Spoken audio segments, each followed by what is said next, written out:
They thought he'd be dead by morning. That's what the poachers said as they tightened the final knot around Ranger Jack Brenner's wrists, their faces emotionless beneath dusty hats and mirrored sunglasses. "Let the vultures teach him a lesson," one of them muttered before walking away, leaving him tied to a gnarled juniper tree in the middle of the unforgiving Nevada backcountry. No food, no water, no chance. Jack didn't scream. He knew no one could hear him. This wasn't just off the beaten path. This was 30 miles from the nearest trailhead, in a forgotten corner of the high desert where the land folds into itself like a crumpled map and the sun shows no mercy. Jack's face was already blistering when the heat reached its peak that first day. His ranger uniform soaked in sweat, then dried stiff by the wind. He struggled at first, instinctively testing the ropes, grinding them against the bark, but every tug only tore deeper into his skin.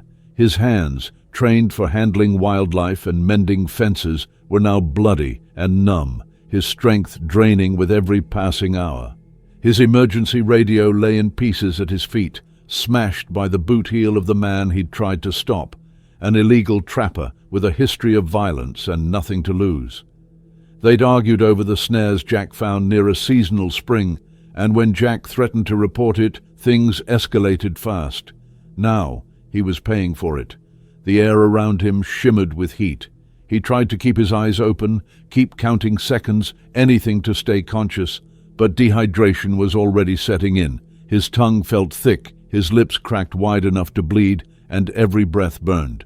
He thought of his family, his sister in Sacramento, the dog he hadn't walked in weeks because of double shifts, the mountains he loved, now turning on him like some cruel joke. Thoughts came in waves: regret, anger, fear, and somewhere deep beneath all that, an almost laughable thought: this isn't how it ends. It can't be. But the desert doesn't care about justice or intentions. By the time the stars came out, Jack's hope had withered to match the dry scrub around him. Coyotes called in the distance, distant echoes that reminded him just how alone he was. The cold crept in next, slow and steady, like a predator. The kind of cold that doesn't make you shiver so much as it makes you forget to. Jack fought sleep, knowing it could be fatal, but exhaustion pressed hard, heavier than the sun ever could. His head slumped forward. He was fading, and then, sometime past midnight, he was sure he heard footsteps, not boots, hooves. He opened one eye, just barely. Nothing but blackness, sand, and stars. Maybe it was a dream, maybe it was the end, but it wasn't. And what was coming next, the unlikeliest rescue in the history of the Nevada wilderness, was already on the move. Morning didn't come with a sunrise. It came with a sound, a low, rhythmic pounding that stirred Jack Brenner from the ragged edge of unconsciousness. At first he thought it was his own heartbeat, pounding in his ears from dehydration and pain, but it wasn't. It was external, real, growing louder, hooves, several of them, moving fast, approaching from the east. He forced his head up, the muscles in his neck screaming in protest, vision blurry from sun exposure.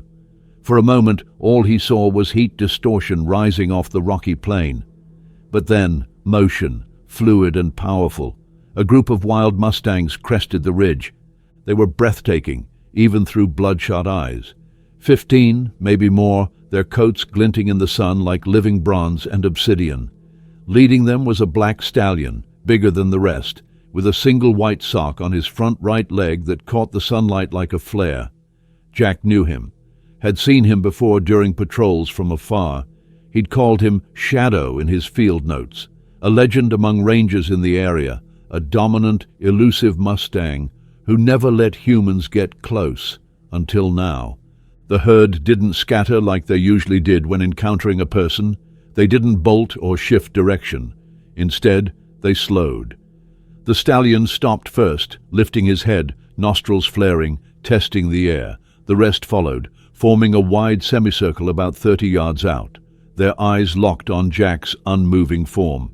He watched them with dry, stinging eyes, confused, amazed, unsure if this was real or some hallucination conjured by a dying brain.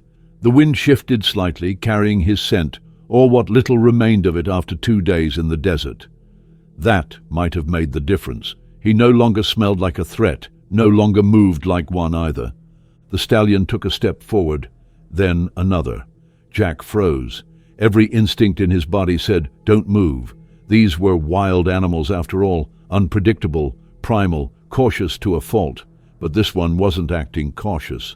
He was acting curious. Shadow's ears were pricked forward, not pinned back. His tail swished calmly, not in agitation.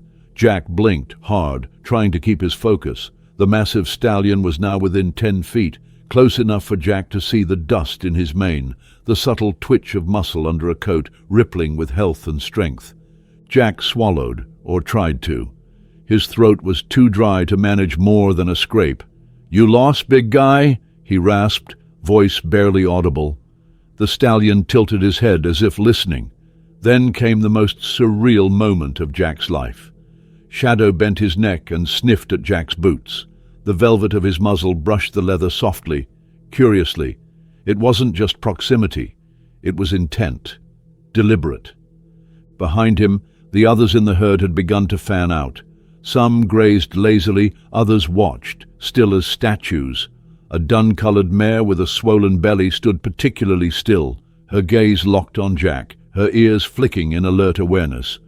These horses should have been long gone by now, spooked by his scent, the smell of blood, the energy of a predator in distress. But instead, they remained. Jack could hardly believe it. In all his years working in conservation, he'd never seen anything like this, not with Mustangs, not with animals that had every reason to fear and avoid humans. The silence between man and beast stretched into minutes. Jack's mind, half lucid and fading fast, whispered thoughts he couldn't quite push away. Are they watching over me? Is that even possible? It felt insane, but what other explanation was there? Shadow remained in place, as if guarding him. The air around them was calm, still, charged with something Jack couldn't name. Something old, something sacred. He didn't dare move, didn't want to scare them off. Every second they stayed, some part of him, the part not focused on pain and thirst and the possibility of death, felt lighter. Like maybe, somehow, he wasn't completely alone. Maybe someone, or something, still had a reason to keep him here.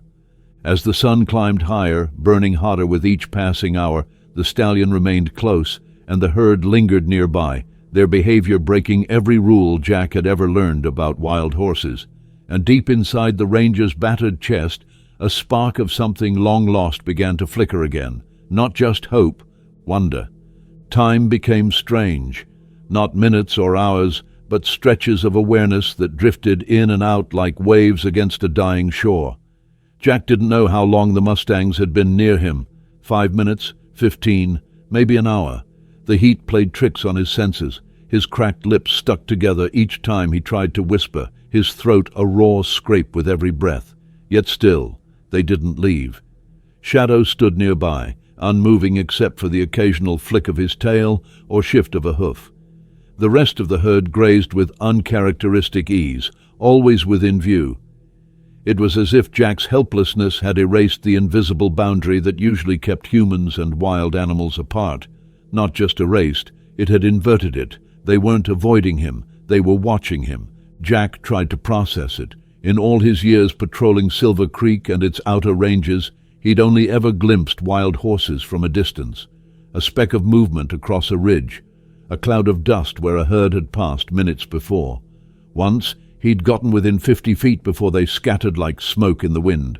But now, he was surrounded, vulnerable, bound to a tree, dying by degrees, and these animals, who should have been long gone, were instead drawn to him. It made no sense.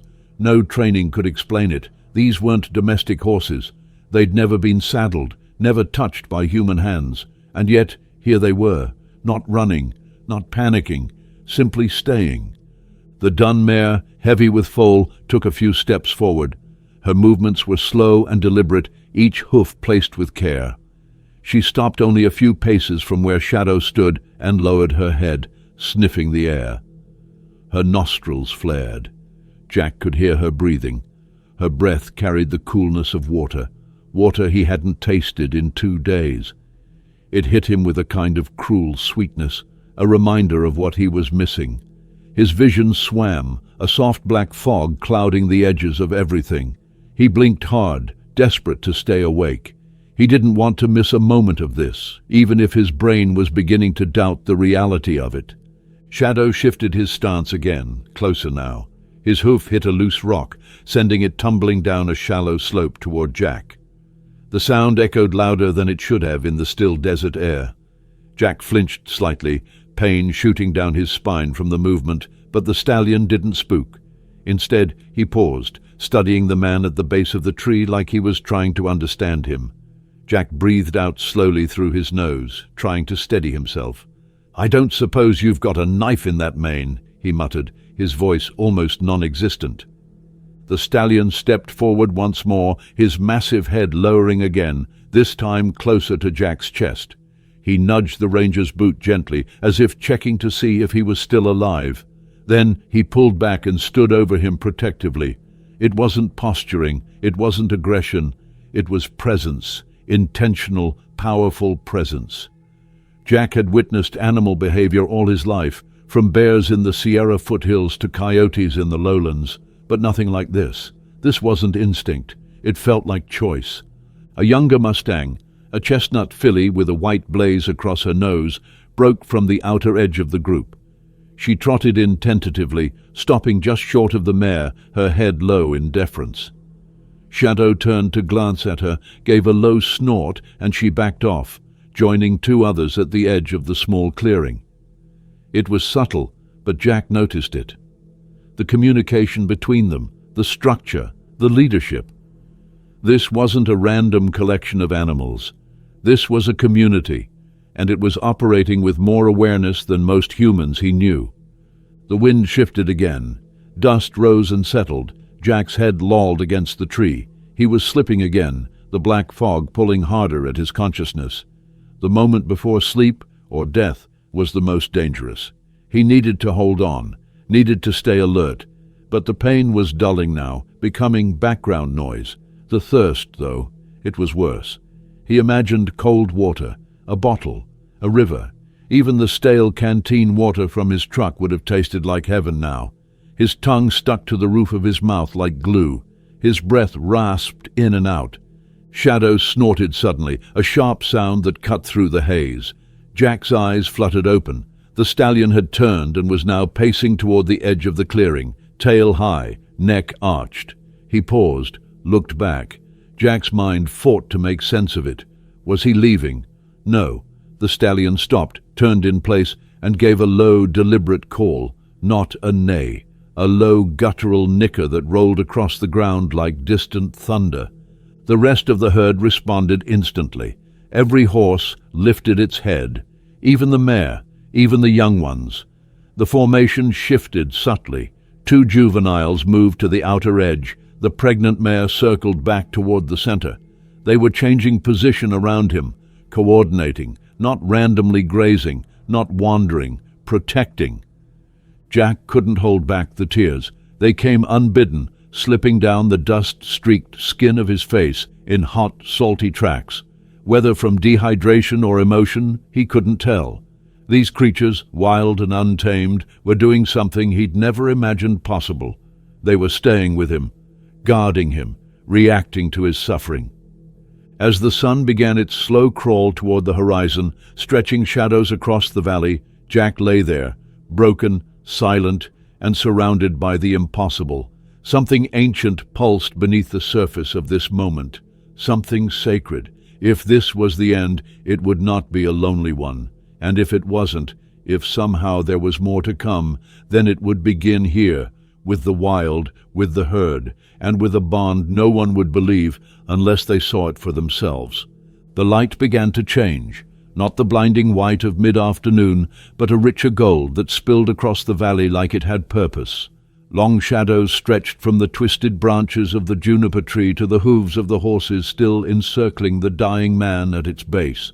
Jack Brenner's skin had tightened and cracked from sun exposure.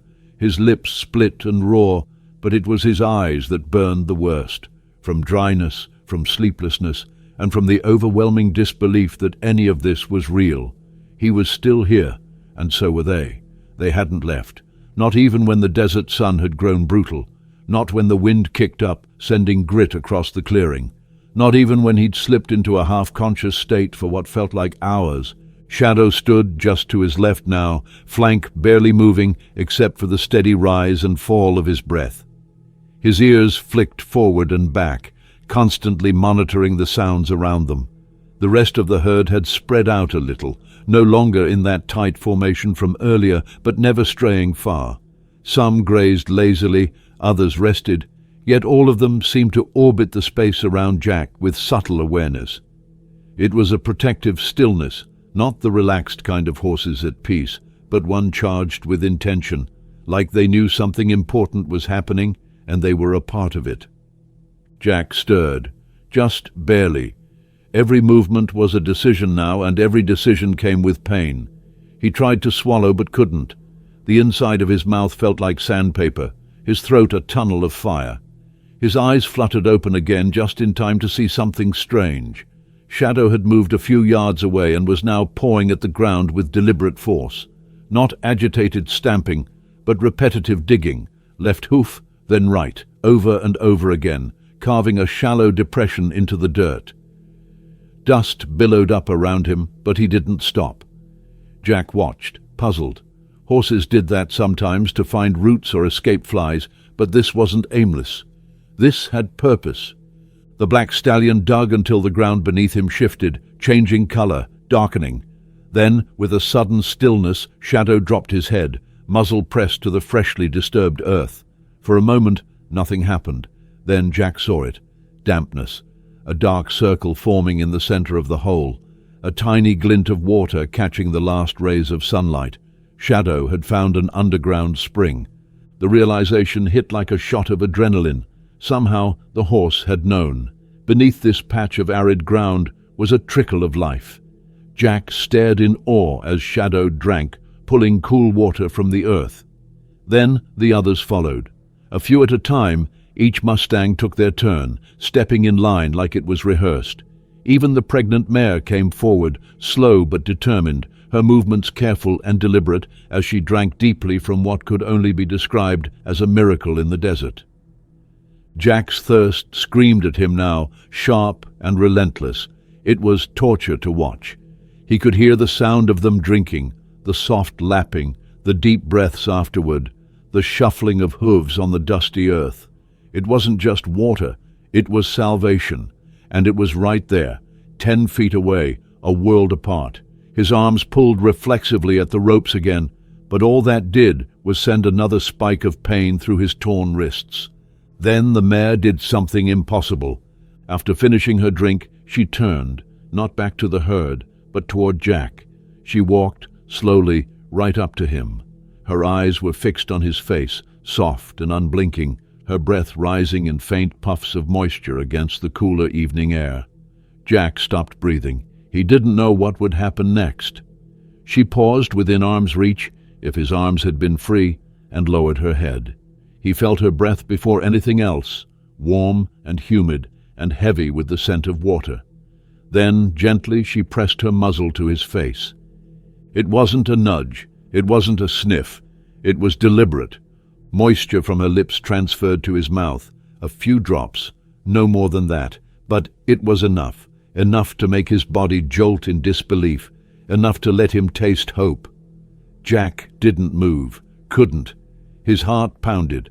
The mare stood there a second longer, then stepped back, watching him, ears still forward, as if waiting to see if it had worked. His cracked lips tried to form words. All he could whisper was, "Thank you." Then Shadow came.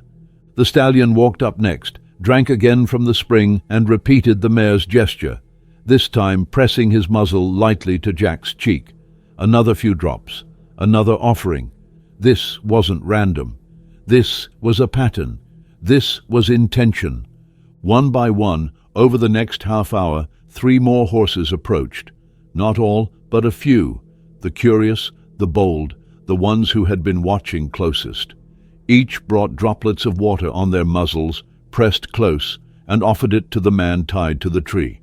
It wasn't enough to reverse dehydration, not even close. But it was enough to dull the edge, enough to keep him breathing. And more than that, it was enough to make Jack believe again. He didn't know why they were doing it, couldn't begin to understand what had triggered this extraordinary behavior, but it was happening. And for the first time in nearly 2 days, Jack no longer felt like he was dying alone. He felt seen, recognized, helped. As twilight fell, the air cooled dramatically and the horses didn't leave. They settled nearby. Some lay down, others stood watchfully. Shadow positioned himself just uphill from Jack, eyes scanning the darkening horizon. The pregnant mare returned once more before nightfall, nudging Jack's arm gently with her muzzle, as if checking on him. Then she lay down beside him again, her warm flank pressing against his ribs. Jack closed his eyes, not because he was giving up, but because for the first time he felt safe enough to rest. He didn't understand what he'd just witnessed.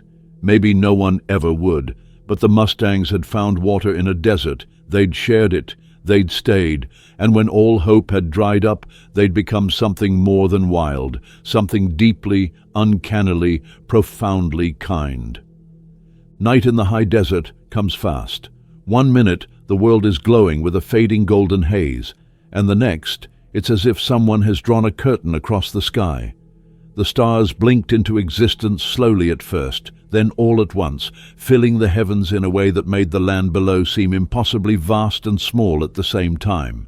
For Jack Brenner, the cold returned with a vengeance. Gone was the brutal sun, but in its place came a sharp, dry chill that crept through his torn sleeves and settled into his bones. He shivered violently, body shaking against the rough bark of the juniper that still held him upright.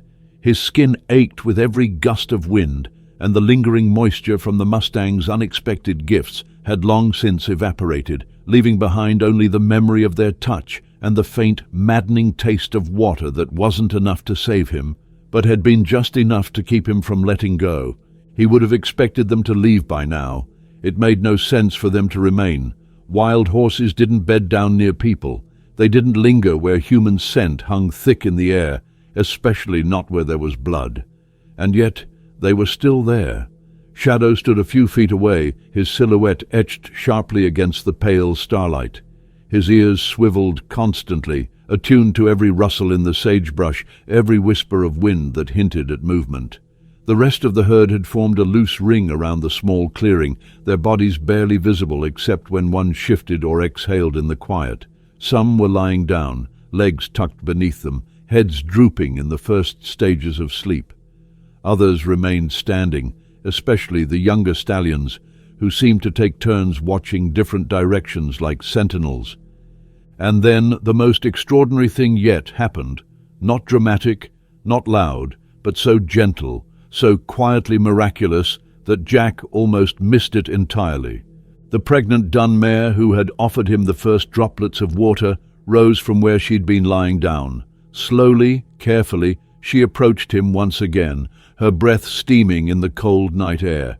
She stopped right beside him, closer than any of the others had dared to settle, and then, in one fluid motion, she lowered herself to the ground, not 10 inches from Jack's side. Her body landed with a soft thud, her warmth radiating outward like a living blanket. Her belly, heavy with unborn life, pressed softly against his hip, and in that moment, something ancient, something unspoken passed between them. She wasn't just checking on him, she was staying. For warmth, for protection, for connection. Jack didn't move, couldn't, but his eyes filled again with tears, silent, involuntary, hot, not from pain, from awe. And then came another. A smaller mare, chestnut with a narrow blaze, walked in and curled her body on his other side, careful not to touch him, but close enough that her body heat mingled with the dun mare's. It was deliberate. He could feel it in the air. They were creating a shelter. One by one, over the course of an hour, more of them moved in, not crowding, not overwhelming him, but forming a loose, intentional ring, a circle of warmth, a living shield against the desert night. Jack's body stopped shivering. Not because the cold went away, but because it was being held at bay by something he couldn't name. The herd had become his barrier against death. They were sharing their heat, sacrificing their instincts, and breaking every wild rule they were born into, all to keep him alive through a night he was never meant to survive. And through it all, Shadow remained standing. The black stallion never lay down, never shifted far, always maintaining a watchful presence just beyond the edge of the circle. Occasionally he would snort softly or paw at the dirt, a gesture that seemed to ripple through the others like a cue. Jack had watched horses for years, but this wasn't random herd behavior. This was organization, structure, leadership. Shadow wasn't just a dominant male defending his territory. He was coordinating, managing, reacting to Jack's condition with an intelligence that shouldn't have existed in a wild animal, or at least one no human had ever truly understood. Jack drifted in and out of consciousness, but every time he surfaced, they were still there, still with him. He didn't know if he would survive the night, didn't know if his body had enough left to make it until morning. But he knew this. He wasn't alone, and the Mustangs, for reasons beyond logic, had chosen to keep it that way. Sometime after midnight, when the cold was at its worst and the stars above seemed close enough to touch, Jack whispered, barely audibly, "Why are you helping me?" His lips cracked further with the effort, but he didn't care. The words weren't meant to be answered. They were just truth leaking from a soul too overwhelmed to keep silent. The dun mare lifted her head, flicked an ear toward him, then lowered it again. And Jack understood. Maybe not with facts, maybe not with science, but with something deeper. They didn't need a reason. They saw him suffering, and they stayed. That, in itself, was enough. The first light of dawn crept over the eastern ridge like a secret unfolding. It started as the faintest silver, brushing the tops of the distant hills, then deepened into a golden blush that reached across the landscape, painting everything it touched with the soft warmth of survival. Jack Brenner blinked against the brightness, his eyes raw and slow to adjust, but the moment light returned to the world, he knew he had made it. Against every odd, through the worst night of his life, he was still here, still breathing, still tethered to the same ancient tree, but alive. And he hadn't done it alone. The Mustangs were still around him, exactly as they had been in the night. The pregnant dun mare rose first, stretching carefully before turning to look at Jack with a calm, steady gaze. Her side was dusty where it had pressed against him, and she moved stiffly, like she too had endured a long, cold vigil. As she stepped away to graze, two more horses rose beside her, those who had formed the closest barrier around Jack, and followed her lead, shaking off the chill with subtle snorts and stretches. One young stallion lingered a moment longer, his gaze flicking to Jack, and then he too moved off. Jack could feel the space open up around him, like a blanket being slowly peeled away. The warmth receded with the horses, leaving him exposed once again, but not vulnerable, not quite. Something had changed. The isolation that had clung to him so tightly since the moment he'd been left here had been lifted. He wasn't just a dying man in the desert anymore. He was part of something, witness to something that defied every rule of biology, behavior, and understanding. His throat still ached with thirst, his wrists screamed where the ropes had rubbed them raw, and his body was so drained he could hardly lift his head. But his mind was sharper now, clearer. He remembered the way they had moved, how they had organized themselves through the night, the way Shadow had never laid down, never rested, only watched. The stallion stood now on a low rise, silhouetted by the rising sun, his coat gleaming like polished obsidian. His head was high, ears forward, alert to something Jack couldn't yet see. Then Shadow gave a low nicker. It wasn't loud, but it carried weight, and it changed everything. The herd paused mid-graze, heads lifted, tails flicked. Jack watched, stunned, as they all turned to face Shadow, then turned again to face a direction Jack hadn't paid attention to before, the far ridge to the west. The stallion's body grew tense, coiled like a spring. Then, with a sudden snort and a powerful lunge, he was off, galloping at full speed, kicking up clouds of dust as he barreled across the clearing. Two younger horses followed instantly, matching his stride. The trio moved like liquid shadow, cutting through the morning stillness with a grace and urgency that made Jack's breath catch in his throat. They were leaving, not aimlessly, not wandering. They had a direction, a goal, a mission. For a terrifying moment, Jack feared this was goodbye, that the horses had done all they could, that their strange vigil had ended and nature was returning to its usual indifferent rhythms. But as he watched Shadow disappear over the ridge, flanked by the two stallions, something deeper stirred within him. That nicker hadn't been a farewell, it had been a command, a signal. Shadow hadn't abandoned him. He had gone for help. The realization hit Jack like a second sunrise. Could that be possible? Could these animals, wild and untrained, actually understand that he was in danger, that he needed more than water and warmth, that he needed humans? The idea was so wild, so far beyond anything he'd ever dared to believe, yet everything he'd seen in the last 24 hours told him it wasn't impossible. He stared at the horizon long after the dust from their hooves had settled. The rest of the herd remained nearby, calm but watchful. The pregnant mare circled back once, nudging at the ground where the hidden spring still trickled through the dirt. Another mare approached her, and they drank together, then turned to graze again. Life continued. The sun rose, and still no one came. Hours passed. Jack drifted in and out of a shallow, aching sleep. Time blurred. The pain returned in waves, manageable at first, then sharper. His tongue felt like it was cracking in two. His wrists throbbed with every heartbeat. His legs had gone numb hours ago, and his back screamed from being pinned against the rough bark for so long. He lost track of the herd's movements, only vaguely aware that they still hovered near the edges of his awareness, like ghostly sentinels. Then, just as his body began to dip into that terrifying space between sleep and unconsciousness, a sound snapped him back to full awareness. Not a horse. A distant hum, a vibration, a mechanical rhythm. Jack strained to listen. It came again, closer now, louder. He forced his head up, every muscle resisting. His eyes burned as he squinted toward the horizon. For a long moment he saw nothing but heat, shimmer, and dust. Then movement, metal glinting in the sun, shapes bouncing across the uneven terrain.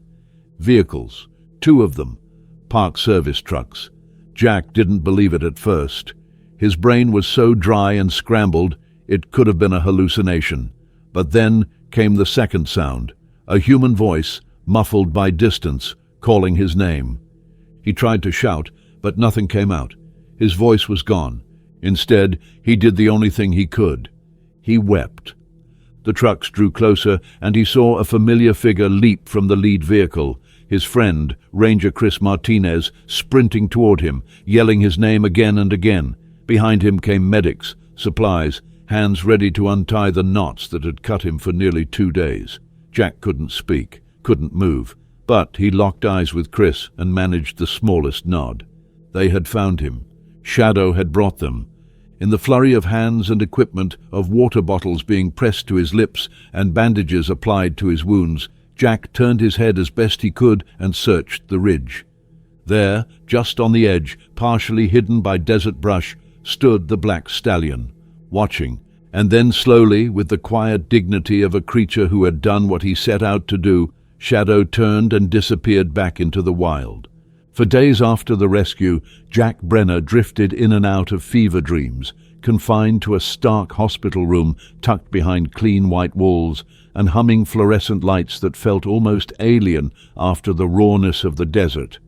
The IV bags dripped steadily beside him, pumping life back into veins that had nearly dried out in the sun. Doctors and nurses hovered in shifts, muttering words like miracle, exposure, renal stress, and extreme dehydration, but Jack barely registered their presence. His mind kept pulling him back to the desert, to the tree, to the ropes, to the feeling of hooves on the earth before he ever saw them crest that ridge. More than anything, He kept replaying the image burned into the back of his eyes. The silhouette of a black stallion against the rising sun, standing utterly still while the rescue team swarmed around Jack's broken body, watching, then vanishing into the sagebrush without a sound. It wasn't until the third day in the hospital that Chris Martinez finally sat beside his bed, long enough to tell him what he hadn't dared hope to hear. The horses hadn't just stumbled upon the ranger station. They hadn't wandered close or been spooked into proximity. They had come on purpose. Chris looked tired, his face lined with something deeper than lack of sleep, a kind of haunted awe that Jack hadn't seen in him before. He sat forward, elbows on his knees, voice low like he didn't want the walls to hear what he was saying. "They showed up right before sunrise," he said. "I was getting the truck ready for a sweep run, and Johnson was half asleep at the radio. Then we hear this racket outside, snorting, stomping, this weird kind of whinnying, like they were trying to get our attention. We thought maybe a herd had wandered into the outer lot. But when we looked outside..." He paused and rubbed his hands together slowly, as though even remembering it sent chills through him. There they were, 3 of them, a black stallion and 2 younger ones, standing right at the edge of the fence, staring at the building. Jack barely whispered, "Shadow." Chris nodded. He didn't flinch, not even when we came out. Johnson tried to scare them off, but the stallion turned and trotted maybe 20 yards, then stopped, looked back like he was waiting. When we didn't follow, he came back. Did the same thing again. That's when it hit me. He was leading us. Jack could hardly believe what he was hearing, even though it confirmed what he'd already begun to suspect. His voice cracked with the effort. "You followed them." Chris gave a faint, incredulous laugh. "You bet I did. I threw my gear in the truck and told Johnson to keep the radio hot. The stallion didn't wait, took off like he knew where he was going. We had to drive full speed to keep up. 15 miles over open land, no trail, no markers, nothing but dust and hoofprints. Every time we slowed down, they'd stop and look back, wait, and when we caught up, they'd move again." He leaned closer now, voice just above a whisper. "It was like they knew you were dying, like they'd memorized the way back. Jack, those horses led us straight to you, not a quarter mile off, not close, straight to you." There were no words for the weight of what Jack felt in that moment. Not gratitude, not relief. Something older, something primal, a sense of connection so profound it made his chest ache more than his healing ribs. He had been saved by something wild, not tamed, not trained, wild. When Jack was finally discharged weeks later, the world didn't make sense the way it once had. The hospital buzz, the traffic noise, the hum of civilization, it all felt jarring, out of place. He returned to Silver Creek Conservation Area with a limp, still wearing a brace on one wrist and a long scar down the side of his face from the sun's relentless assault. But he didn't come back for closure. He came because something was unfinished. Something vital had been left in that desert. He needed to see them again. The first few patrols were quiet. The herd was nowhere in sight. The desert had resumed its indifference, its wide silence broken only by the wind and the occasional rustle of brush. Days passed. Jack took longer routes through the high canyons, sometimes leaving his truck and hiking out to where he remembered the spring. The juniper tree was still there, a small indentation in the ground, the only sign of his near-death ordeal. The ropes were gone. So were the hoofprints. Time had erased most of it. But then, one evening, as the sun dipped low and cast long shadows over the granite ridges, he spotted movement far off, barely more than flickers against the backdrop of gold. Through binoculars, he saw them. The same herd. Shadow in front, unmistakable. The dun mare was there too, walking more slowly now, a newborn foal stumbling beside her with awkward, wobbly legs. Jack lowered the binoculars slowly, heart pounding like it was the first time he'd ever seen a horse. They didn't come closer. They didn't need to. It was enough to know they were still out there, thriving, free, and watching. And deep inside Jack, a new purpose had begun to take shape. He hadn't just survived something extraordinary. He had witnessed a phenomenon that challenged every rule of behavior, cognition, and interspecies connection. These horses hadn't acted out of instinct. They had made choices. They had organized. They had helped. And if no one else believed him, he didn't care. But he would make them see. He owed the herd more than gratitude. He owed them truth. It started with a journal entry, 1 page, dated 3 days after Jack's return to active duty.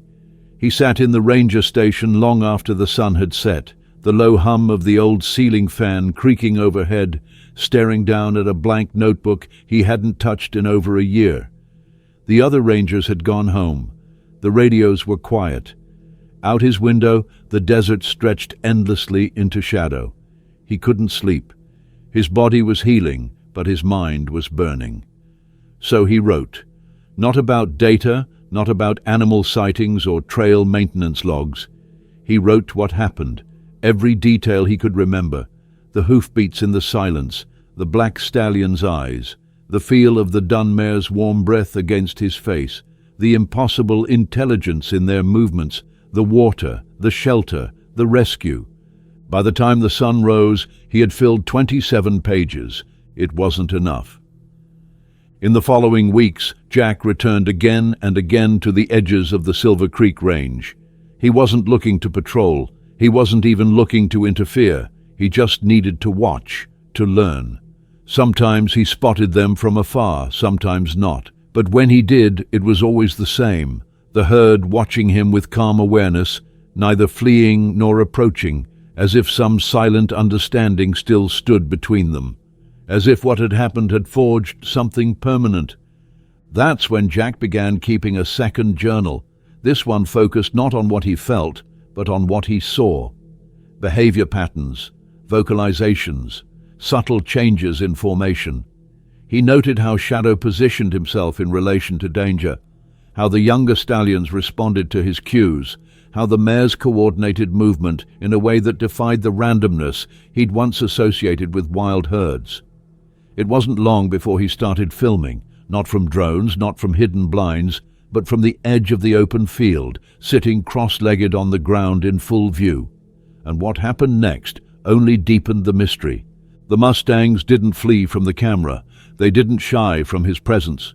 If anything, they adjusted to it. Shadow would pause and look directly at the lens. The foals grew more curious over time, even trotting closer before being gently corralled back by their mothers. There was no panic, no fear. Jack had spent 12 years observing wild horses and had never seen anything like it.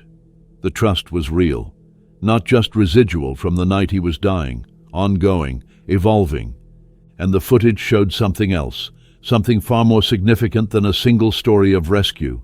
The horses were communicating, not just with each other, but in ways that seemed aimed at Jack himself. Repeated glances, ritualized movements, vocalizations that occurred only in his presence. He filmed for hours, then spent nights reviewing every minute, cataloging patterns, and comparing notes with field reports from years past. What he found disturbed and exhilarated him. They weren't just acting differently, they were adapting. Word spread slowly, first among the rangers, then through the local conservation network.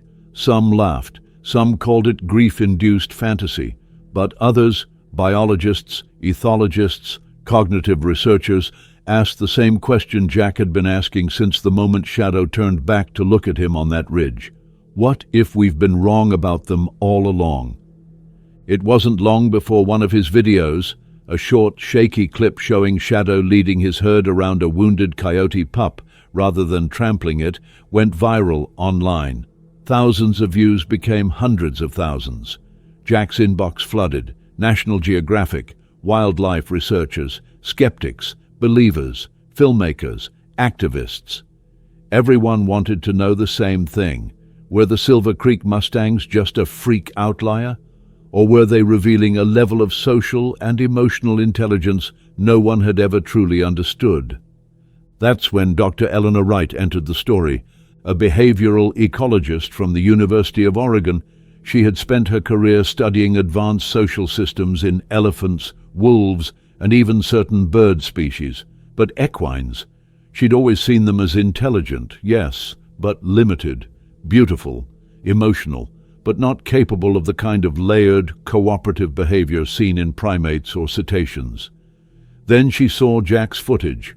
She drove to Silver Creek 2 weeks later and spent 4 hours standing with Jack in the blistering sun, watching the herd from a distant ridge. Shadow spotted them, so did the others. But as always, they didn't run. They didn't hide. They watched back. What happened next convinced her completely. A young foal, barely a few weeks old, wandered closer than usual. Jack stood still, hands open, heart in his throat. The foal's mother began to approach, obviously anxious, but Shadow stepped between them, letting the foal look, holding the mare back just long enough for the moment to register. Then he stepped aside, nudged the foal gently, and led them both away. Deliberate, controlled, calm. "They're showing you to their young," Dr. Wright said afterward, her voice shaking. "You're part of their story now." That night, Jack and Eleanor stayed up comparing data, behavior maps, movement records, social clustering dynamics. Everything pointed to something no wild horse population had ever demonstrated under human observation: intentional, repeated, and context-sensitive interaction with a specific person. A new word entered their conversations, one that made them both pause the first time it was spoken aloud: alliance. It was unscientific, too loaded with meaning, but it fit. In the following months, a formal study was launched, funded in part by a grant from the university and partially crowdfunded by people moved by Jack's story. Temporary observation platforms were built, high-powered cameras installed. Eleanor brought in 2 postdocs, a statistician and a linguist specializing in animal signal theory. Jack took a step back from enforcement and became lead field liaison. Every interaction, every gesture, every sound from the herd was documented. But the turning point came unexpectedly. A month into the study, during a routine observation window, one of the research interns collapsed from heat stroke while hiking to the eastern ridge. She was alone, off radio contact, miles from the nearest ranger station. By sheer chance, Jack noticed unusual movement in the herd's behavior that morning: group clustering, pacing along the tree line, vocalizations that hadn't been heard before. When Shadow broke from the group and began heading directly toward the lower trail, Jack followed, heart pounding. He found the intern 20 minutes later, unconscious but alive, lying beneath a cluster of scrub oak. The trail she had been on was rarely used, not even on the search grid yet. Jack didn't say anything for a long time after that. Didn't need to. The herd had known. Again. The data piled up. 3 more incidents followed, 2 involving injured wildlife, 1 a lost hiker. Each time the herd responded, and each time they led someone to help. This wasn't a fluke. It was the beginning of something far greater than Jack had ever imagined in those silent hours tied to a tree, waiting for death. Now he knew what had saved his life wasn't an act of animal curiosity. It was the beginning of a partnership, and the world was finally ready to listen. The first official hearing was held 6 months after the study began. Washington, D.C. felt like another planet. Glass towers, air-conditioned silence, polished shoes on marble floors. Jack sat in the Department of the Interior's main conference room in a plain suit that didn't quite fit, and boots that still held traces of Silver Creek dust. Around him were policymakers, wildlife managers, and representatives from federal and state agencies, many of whom had spent their careers trying to balance budgets, not study Mustangs. At the far end of the long table sat the director of the Bureau of Land Management, flanked by aides and legal advisors. Jack had prepared for this, but no amount of notes or graphs could substitute for what he had lived. Even so, he kept his voice measured, steady, respectful. He knew they didn't want emotion. They wanted data, results, proof. He gave it to them. He spoke of observed communication patterns within the herd, coordinated search behaviors, repeated approaches to injured humans and animals, and specific gesture vocalization pairings that had been catalogued and confirmed by Dr. Eleanor Wright's team. He presented charts showing herd behavior clusters with confidence intervals far outside the margin of randomness. Visual data showed Shadow, the black stallion, repeatedly positioning himself between his herd and threats in ways that mirrored complex protective behaviors seen only in elephants and wolves. He cited the 3 rescues, including his own, that had occurred only because the herd made contact with humans. There was no guesswork anymore, no speculation. The data was real, and it was impossible to ignore. But still, the director leaned back in her chair, arms crossed, and said what Jack knew was coming. Anecdotes and field notes are compelling, Ranger Brenner, but managing wild horse populations isn't about emotions. It's about sustainability, costs, habitat loss, overgrazing. Roundups aren't cruelty, they're policy. Jack nodded, calm but unwavering. Policy based on outdated assumptions, he replied. Assumptions that these herds are incapable of adaptation, of social intelligence. But the Silver Creek herd is demonstrating a level of behavioral sophistication that challenges everything we thought we knew. They're not just surviving out there. They're thinking, responding, cooperating with each other and with us. Dr. Wright stepped forward then, advancing the presentation slides to reveal a visual network, a sociogram mapping the herd's interactions over the past 4 months. Arrows, clusters, nodes, all pointing to emergent patterns that mimicked known cognitive group structures in intelligent mammals. This is not the behavior of a chaotic population, she said. It's a structured, communicative, highly adaptive community. They are learning from us and choosing how to respond. The room was quiet for a long moment.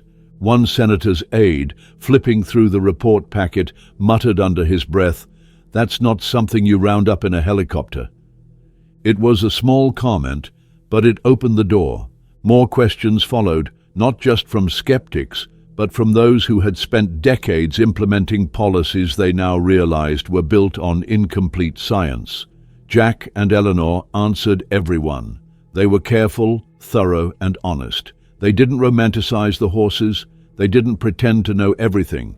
What they did know was this: a wild herd, once thought to be nothing more than a symbol, had demonstrated intentional behavior that, in any other species, would be recognized as advanced cognition. These weren't resources. They were individuals, a society, one that had reached across the species line and saved a man's life. And now, that same man stood here, not to plead for sympathy, but to push for science. A 3-year moratorium on roundups in the Silver Creek region was proposed, along with a comprehensive field study expansion and the establishment of a protected observational zone where researchers could continue monitoring the herd without interference. Jack expected the usual pushback, and he got some. But what he didn't expect was how quickly public support shifted once the footage was played. It was grainy, captured by one of the new remote cameras installed along the outer ridge. It showed a hiker, injured and unconscious near a washout trail, barely visible under a canopy of brush.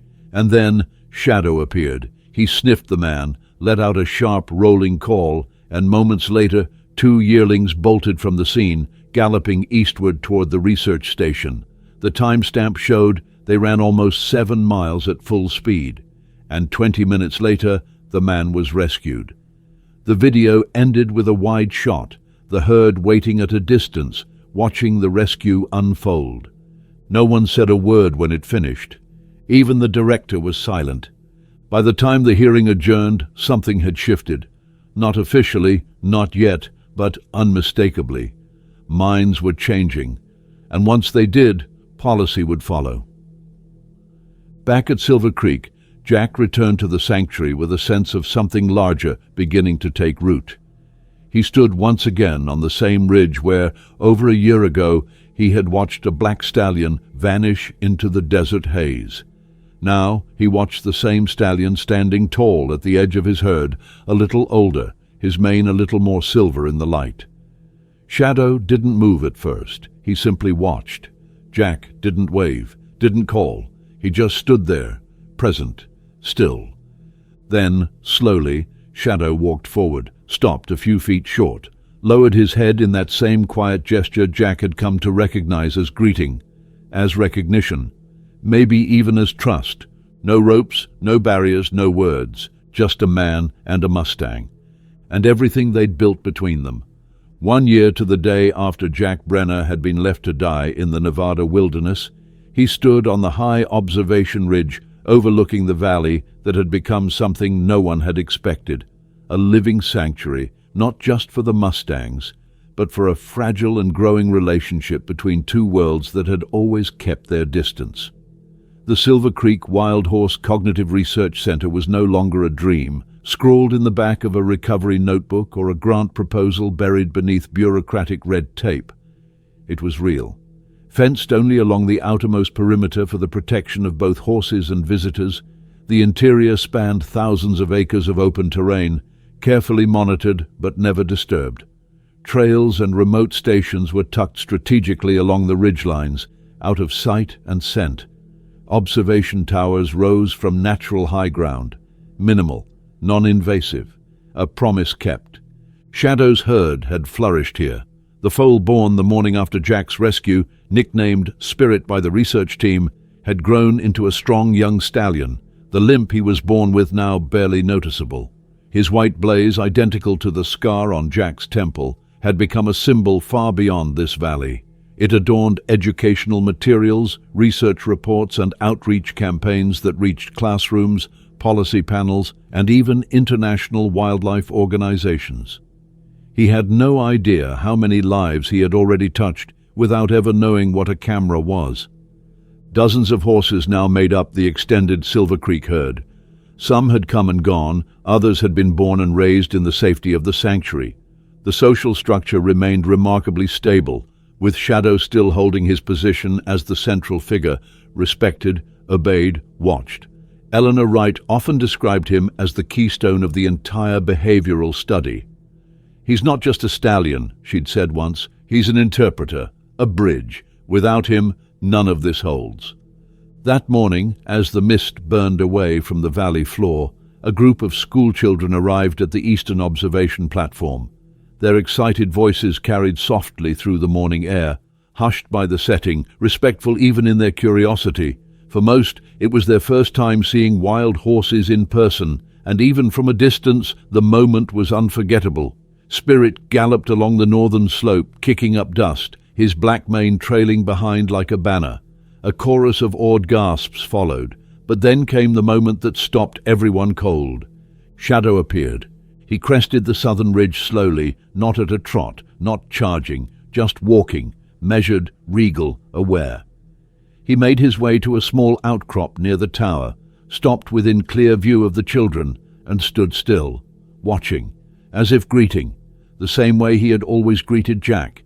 It was not performance, it wasn't for show, it was presence, a kind of wild acknowledgement that passed beyond instinct, beyond explanation. The children, dozens of them, went completely silent. Some placed their hands on the glass. Others simply stared, mouths open. Teachers and chaperones exchanged glances. Some wiped away tears. This was the real work now. The research center wasn't just about studying behavior anymore. It had become something deeper, a place where understanding could grow, where young minds could see with their own eyes that animals weren't just numbers in a report or silhouettes in the distance. They were complex, intentional, alive in ways that demanded recognition. And once a person saw that, they couldn't unsee it. That's how change started, not with laws or policies, but with empathy. And these children would carry that with them for the rest of their lives. Jack stood at the far end of the ridge with Dr. Wright, both of them quiet, watching the interaction unfold below. Their partnership had deepened over time, growing beyond field reports and long hikes and late-night data reviews. They had become something like family, two people bound by something rare and real, forged not in a lab or a meeting room, but in the raw, unfiltered forge of survival and wonder. It hadn't been easy. There were still skeptics, still challenges, still debates over land use and federal funding and what could be proven versus what simply was. But every year the tide turned further. Congress had passed the Wild Horse Protection Act the previous spring, the first comprehensive update to Mustang management in over 40 years. It included provisions for non-invasive tracking, expanded protected territories, and formalized cognitive research programs modeled after Silver Creek. Other herds were now being observed under new protocols. What had started as one man's impossible survival story had grown into a movement with national implications, and still Shadow led. Jack often wondered how the stallion knew when to appear, how he always seemed to sense when his presence was needed. He'd never allowed direct contact, never accepted food, never approached fences, but he was always aware, always watching, not like a guarded animal, but like a guide, someone choosing to walk beside them rather than flee from them. And in his silence, in his wildness, he taught them more than 100 textbooks ever could. Later that afternoon, as the last school bus departed and the valley settled back into its quiet rhythm, Jack made his way down into the sanctuary alone. The herd was scattered across the hillsides, grazing, resting, nuzzling foals. When he reached the spot where the hidden spring still trickled through the soil, he stopped. The old juniper tree stood nearby, weathered and unmoved, its branches still twisted like skeletal arms reaching toward the sun. He laid his hand gently on the trunk, not out of reverence, but remembrance. This was where everything had changed. This was where death had come for him, and life, impossibly, had come instead. Behind him, hooves approached. He didn't turn. He didn't need to. The breath against his shoulder was warm, familiar, quiet. Shadow stood beside him for a long time, unmoving. Then the stallion lowered his head, pressed his muzzle lightly to Jack's wrist, the one that still bore the rope scars, and then stepped back. A gesture not of ownership or dominance, but of recognition, of history, a marking of something neither human nor horse could ever fully explain. Jack closed his eyes. They didn't need words. They had everything else. And as the sun dipped below the horizon, casting a golden glow over the valley that had rewritten the rules of connection, Jack knew this wasn't the end of a story. It was only the beginning of something far greater than he had ever imagined, not a rescue, a return, a relationship, and a promise, carried silently on hooves that wildness and humanity could find one another. Not in control, not in conquest, but in understanding, in respect. And in that quiet place, beneath the ancient sky, they had.